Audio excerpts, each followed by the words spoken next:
আমরা মানুষ হিসাবে প্রত্যেকেই কিন্তু ক্ষমতাকে খুবই ভালোবাসি, আর সম্মান তো বটেই। আমরা প্রত্যেকে কিন্তু সেটা আশা করে থাকি।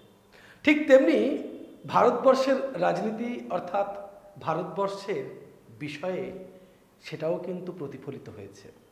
আমরা মূলত আজকের আলোচনা করব যে ভারতবর্ষের বিভিন্ন পদাধিকারী ব্যক্তি কে কোন পদে রয়েছে এবং পদ এবং সম্মান এবং ক্ষমতা অনুযায়ী ভারতের যে বিভিন্ন পদগুলো রয়েছে তার আমরা ক্রমানুযায়ী একটা আলোচনা করব।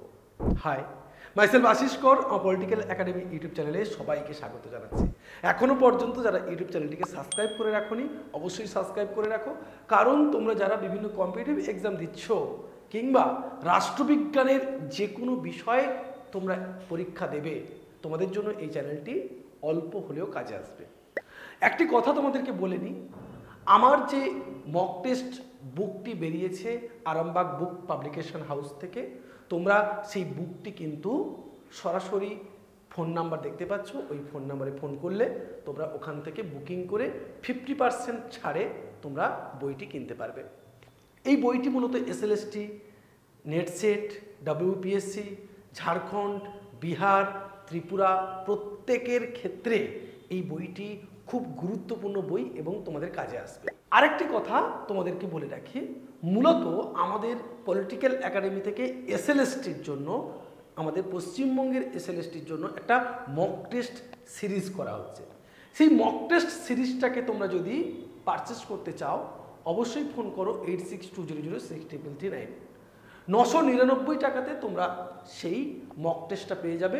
আর এখন একটা গুরুত্বপূর্ণ অফার চলছে, 999 টাকায় মক টেস্টটা তোমরা নিলে পুরো আমার যে বইটা সেই বইটা তোমরা কিন্তু একেবারেই ফ্রিতে পেয়ে যাবে। চলো আজকের মূলত আলোচনার যে বিষয়, সম্মান ও ক্ষমতা অনুযায়ী ভারতের বিভিন্ন পদ, এগুলো তোমাদের জেনে রাখা প্রয়োজন, কারণ তোমরা কম্পিটিটিভ একটা এক্সাম দিচ্ছ এবং এসএলএসটি এক্সাম দিচ্ছ। আশা করছি তোমাদের এসএলএসটি পরীক্ষা খুবই ভালো হবে। আমরা মূলত সম্মান অনুযায়ী, আমরা ক্ষমতা অনুযায়ী একেবারেই ভারতের প্রথম নাগরিক আমরা বলে থাকি ভারতের রাষ্ট্রপতিকে। এই ভারতের রাষ্ট্রপতি হচ্ছে আমাদের পদ এবং ক্ষমতা অনুযায়ী কিন্তু সর্বপ্রথম একদম ক্রম অনুসারে আমরা সাজিয়েছি বিষয়টাকে। ভারতের রাষ্ট্রপতি এখন কে আমরা জানি প্রত্যেকে, দ্রৌপদী মুর্মু। এবারে হচ্ছে আমাদের দ্বিতীয় পদাধিকারী ব্যক্তিকে ক্ষমতা হিসেবে রাষ্ট্রপতির পরে উপরাষ্ট্রপতি। তারপরে কে থাকছে? তারপরে থাকছে প্রধানমন্ত্রী। তার পরবর্তী 4 নম্বরে কে রয়েছে? কোনো রাজ্যের সংশ্লিষ্ট রাজ্যপাল। প্রথমে দেখছি রাষ্ট্রপতি, তারপরে উপরাষ্ট্রপতি, তারপরে প্রধানমন্ত্রী, তারপরে কিন্তু বিভিন্ন রাজ্যের রাজ্যপাল। 5 নম্বরে কে রয়েছে? 5 নম্বরে রয়েছে প্রাক্তন রাষ্ট্রপতি এবং উপপ্রধানমন্ত্রী। প্রাক্তন যারা রাষ্ট্রপতি থাকে এবং উপপ্রধানমন্ত্রী থাকে তারা পদমর্যাদা অনুযায়ী কিন্তু 4 নম্বরে পরে তারা 5 নম্বরে থাকছে। এগুলো কিন্তু একটু জেনে রাখা তোমাদের দরকার। পরের যে পদগুলি রয়েছে, 6 নম্বরে রয়েছে ভারতের প্রধান বিচারপতি এবং লোকসভার অধ্যক্ষ। তাহলে বুঝতে পারছো লোকসভার অধ্যক্ষ এবং ভারতের প্রধান বিচারপতি কিন্তু সমমর্যাদা সম্পন্ন ক্ষমতার দিক থেকে। 7 নম্বরে বলছে কেন্দ্রীয় মন্ত্রী, এরা সবাই সমমর্যাদা সম্পন্ন পদমর্যাদা অনুযায়ী। কেন্দ্রীয় মন্ত্রী, কোনো রাজ্যের সংশ্লিষ্ট মুখ্যমন্ত্রী, রাজ্যসভা ও লোকসভার বিরোধী যে দলনেতা এবং ভারত রত্ন প্রাপক, যারা ভারত রত্ন পেয়েছে তারাও কিন্তু সেই রকম সমান মর্যাদার অধিকারী। পরবর্তী বলছে 8 নম্বর কি রয়েছে? রাষ্ট্রদূত, কমনওয়েলথ রাষ্ট্রগুলির হাই কমিশনার, সংশ্লিষ্ট রাজ্য বহির্ভূত অঞ্চলে সেই রাজ্যের মুখ্যমন্ত্রী এবং সংশ্লিষ্ট রাজ্য বহির্ভূত অঞ্চলে সেই রাজ্যের রাজ্যপাল। এরা কিন্তু একটা একই পদমর্যাদার ব্যক্তিগণ। পরে রয়েছে সুপ্রিম কোর্টের বিচারপতিগণ, কেন্দ্রীয় রাষ্ট্রকীর্তকের চেয়ারম্যান, মুখ্য নির্বাচন commissioner, controller and auditor general.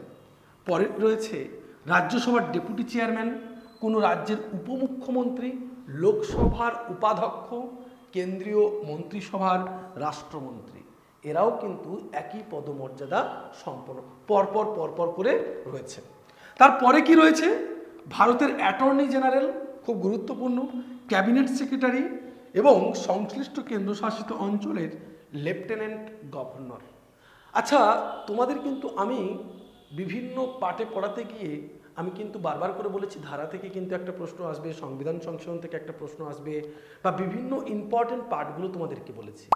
তোমরা কোন বিষয়ের উপরে ভিডিও চাইছো নিচে কিন্তু কমেন্ট করে জানাও, তাতে আমার ভিডিও করতে আরও সুবিধা হবে বা তোমাদের পড়াতে আরও সুবিধা হবে। আশা করছি তোমরা কমেন্ট করে সেটা জানাবে।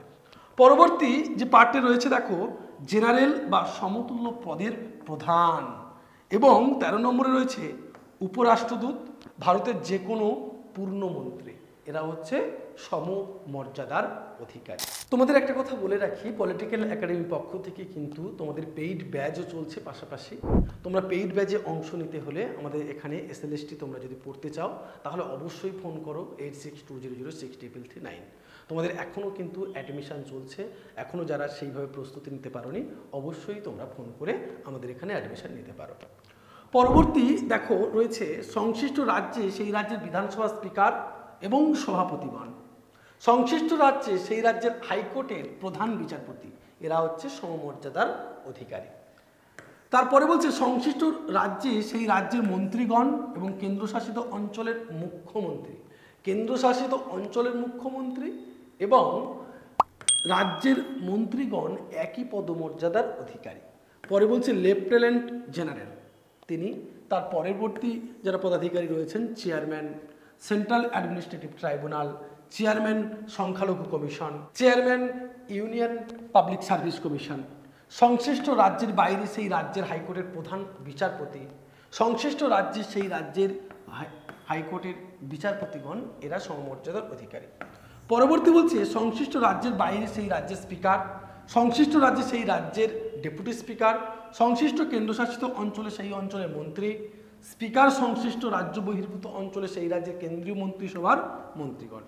পরবর্তী পদানুযায়ী বলছে সংশ্লিষ্ট কেন্দ্রশাসিত অঞ্চলে সেই অঞ্চলের মুখ্য কমিশনার।